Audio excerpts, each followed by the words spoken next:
કાલે અમને એક બહુ મહત્વનો મુદ્દો ધ્યાનમાં આવ્યો છે. ભારતીય જનતા પાર્ટી ટોટલી લિમિટની હદે બોખલાઈ ગઈ છે. એનું જીવતું ને જાગતું ઉદાહરણ તમને આપું. 10 વર્ષથી કોર્પોરેટર છે આ બેન રીટા સિંહ, અને 5 નંબરનો ક્રમાંક જે અમારા રાકેશભાઈ ઠાકોરનો કોર્પોરેશને જે યાદી અમને 6 નમૂનો આપ્યો છે એમાં બતાવેલું છે કે રાકેશભાઈ ઠાકોર 5મા નંબર પર છે. આમાં પણ તમે જોઈ શકો છો અમારો ક્રમાંક 5 નંબર પર રાકેશભાઈ ઠાકોર છે.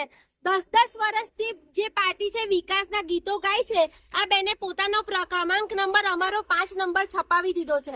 તમે આના પરથી જોઈ શકો છો કે પાર્ટી કેટલી હદે બોખલાઈ રહેલી છે. વિકાસના ગીતો ગાઈ ગઈને થાકી ગઈ એટલે હવે લોકોને તોડવાના કાવા દાવા કર્યા, એમાંથી એ થાકી ગઈ એટલી બોખલાઈ ગઈ કે હવે ક્રમાંક નંબરો પણ ભૂલવા માંગી છે. વડોદરાની જનતાએ વોર્ડ નંબર 12ની જનતાએ હવે વિચારવાનું છે કે આ કઈ હદે હવે વિકાસ કરશે. પોતાનો ક્રમાંક જે યાદ નથી રાખી શકતા એ આ વડોદરાનો વિકાસ કઈ રીતે કરશે.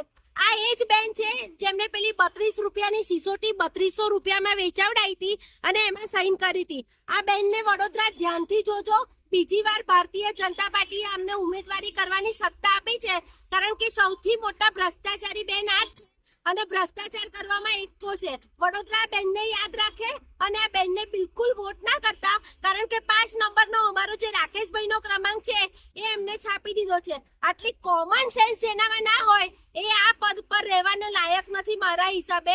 Bhavika Chandole, Congress party, ward number 12 ઉમેદવાર.